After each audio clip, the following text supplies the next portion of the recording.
I'm pretty sure you wonder why I'm making this face. Because sometimes you ever just see something that just make you go. Because the missus just showed me something that just made me go. In the last 3 hours of Raw, made me go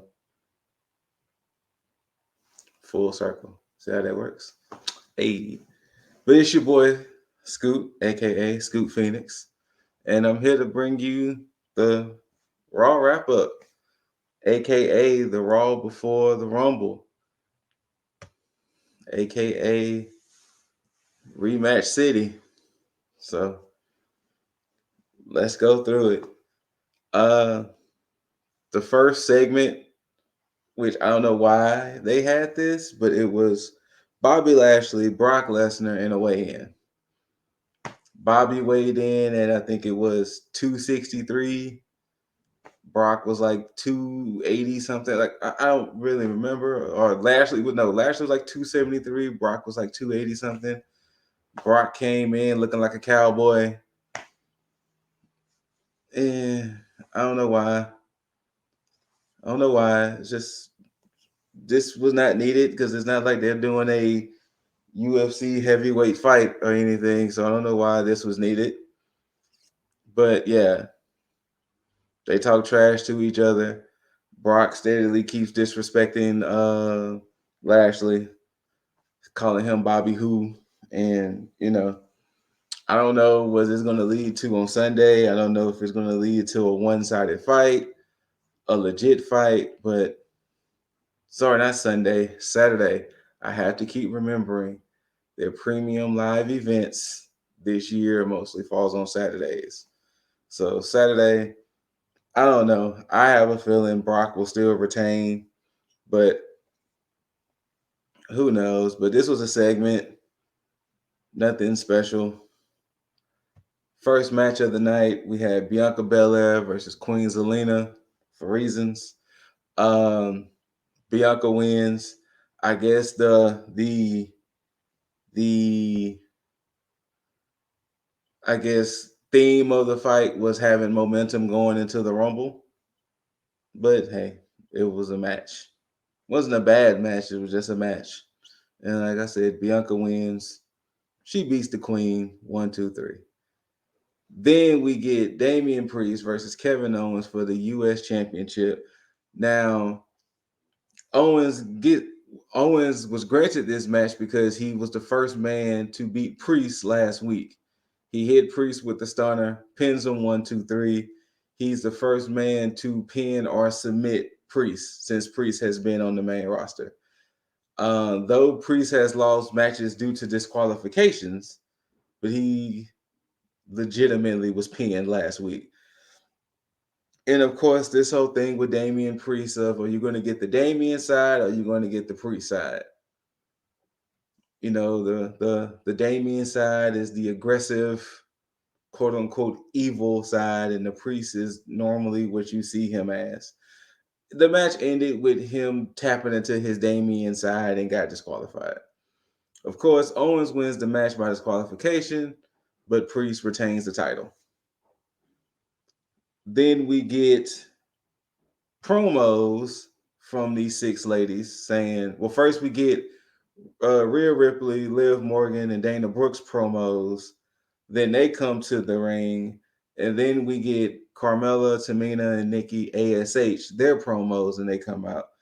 6-woman tag. Once again, it's that whole jockeying for momentum for the women's rumble. How did that match end? Now I'm thinking about it. Rhea Morgan and Brooke won, and while they were celebrating, Nikki took another cheap shot at Rhea. They've been doing that whole thing where Nikki has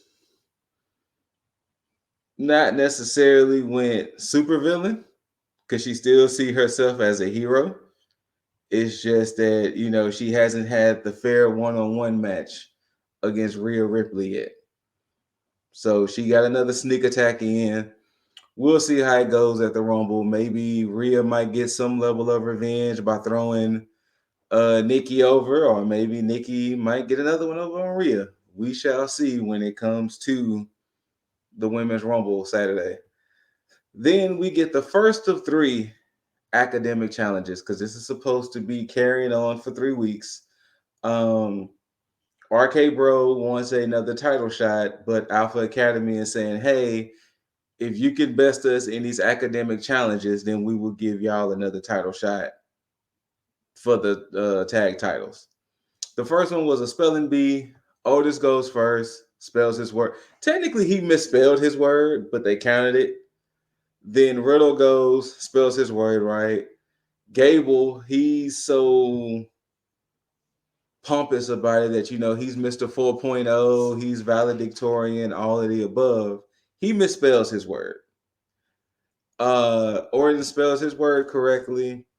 Technically, RK Bro wins.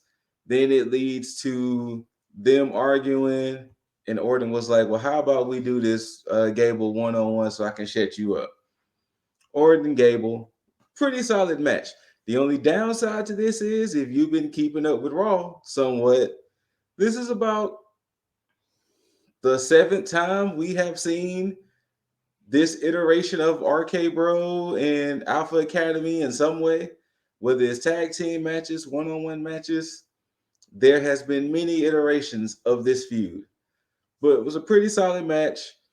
It led to Riddle hitting Otis with his scooter to distract, Orton catching Gable with the RKO 1, 2, 3, and as they win, Riddle says, "Hey, the next academic challenge for next week, we're going to take it back to the days of the playground and whatnot, and we're going to have an old-fashioned scooter race.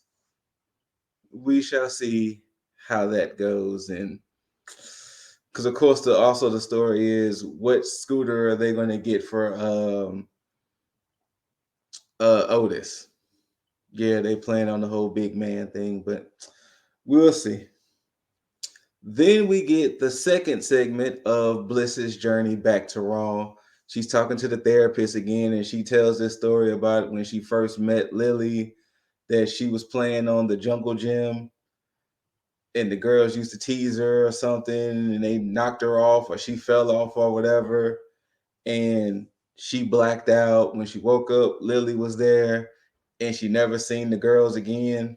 They just like mysteriously disappeared. Sounds like a murder implication in some way, but we'll leave that be. You know, allegedly, that's the words we'll use. So we'll see where all this Bliss stuff is going. I don't know if they're going to put her in the Rumble on Saturday, or they're going to keep stretching this whole storyline out, but Bliss is in therapy to rid herself of Lily, apparently. So, yeah. And before we get to the next match, of course, the obligatory Theory and McMahon segment. McMahon was telling him that, he has to go against AJ Styles, and he better take a great selfie and, win the Rumble on Saturday, and all of that. Solid match between these two. It was definitely the longest match of the night, because I think they went through 2 commercial breaks. Ultimately, Styles hit the Styles, not the Styles Clash, the phenomenal forearm, gets the 1, 2, 3. Of course, Theory is upset because, he never wants to disappoint McMahon. So that's been the thing, is that, he doesn't want to disappoint McMahon and quote unquote get fired like the others, as horrible as that sound. But that's where their storyline is at. Then we get but before we get to this, we get another Veer Mahan segment about him coming to Raw. If y'all been keeping up with this, Veer was supposed to debut after the draft, which was after October 21st. So since around November, we've been seeing this same segment of him coming to Raw. Maybe he might debut in the Rumble. And then from that, he will finally be on Raw Monday. But Veer has been supposed to been debuting on Raw for like 3 months. Yikes. Then we get Becky and Doudrop. Uh, to be honest, I listened, but I didn't care because it was the same old. I'm the champ. You're the challenger. You're not ready.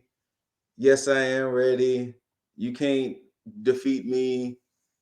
I'm the champ for a reason. Oh, I'm going to defeat you and show you that I can beat you. We'll see Saturday what happens between Becky and Doudrop. Next up, Street Profits versus Rey and Dominic Mysterio. They kind of ran it back from last week. Kind of like with my SmackDown review. Some of these fights were repeats. So repeats and rehashes. It ended with Montez countering the 619. He tried to pick Ray up for some slam. Ray reversed it, got the 1-2-3, and then they did the same thing they did last week with them dumping the street. No, Dominic tried to throw Ray over the top rope. Ray countered it. Montez threw Ray over the top rope. Dawkins threw Montez over, and then the Dirty Dogs came in and threw Dawkins over, and then they all got back in the ring and all started fighting the Dirty Dogs.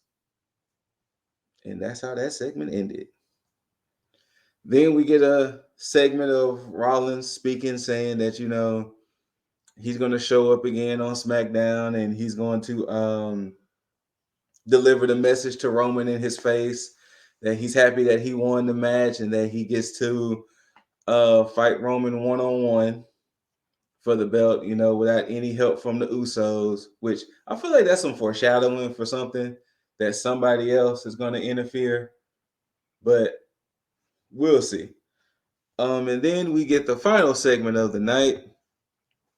We get Maurice's birthday celebration.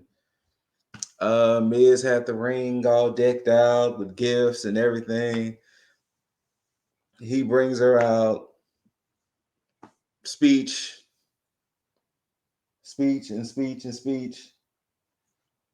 And then there was a giant box in the ring. It made to believe that might have been Beth hiding in there, but no, it was a pedestal with the brick that she hit Beth with. And then more speech. And then the grit couple comes out, Edge and Beth. They basically saying, y'all done pissed us off. You done messed up for pissing us off. And then they just proceed to beat up the security. Like, poor security. I don't think they get paid enough to take the beating that they take. But, security gets beat up. They ruin the celebration. The show ends with Beth and Edge celebrating, so they didn't touch. They didn't interact with, they didn't get physical with Miz and Maurice, but they beat the hell out of security. Like, they hit the heart attack. They hit the deadly death drop. One of them got power bombed through a table. And I think the cake was on the table too. Like, it was spears, big boots. I'm surprised Beth didn't try to hit the glam slam on one of them. Like, they was just beating the poor security up. And that was the Raw before Rumble. It didn't really cause much excitement for the Rumble, in my opinion. It was a show. Like, if it wasn't for the fact that they told you almost every 2 minutes, I wouldn't think this was a go-home show for the Rumble. Due to the fact that they hit you with every commercial, the announce team kept saying something, the superstars kept saying something. I wouldn't think that this was a go-home show for the Rumble. But Rumble on Saturday. Hopefully me and the fellas can give you predictions on the Rumble and who we think will win it all and who will be your champions going into the road to WrestleMania. Because like I said before, I guess the Air is in the tires now. The car is gassed up. The seat belts have been checked. The mirrors have been checked, and we about to start the car up and head on that road to WrestleMania starting Saturday. But we do got to make one more pit stop at SmackDown. So we'll see how that goes. Shout out to Lip Dizzle, Jaeger Bombastic. You know, give a royal, since the Royal Rumble is Saturday, give a royal Too Sweet to the Brodies. I'm Scoot Phoenix. Thank y'all for tuning in to this quick tag of Raw, because I watched 3 hours of Raw, so you don't have to. Thank y'all, everybody. And of course, do not ever, ever forget to tag out. Peace.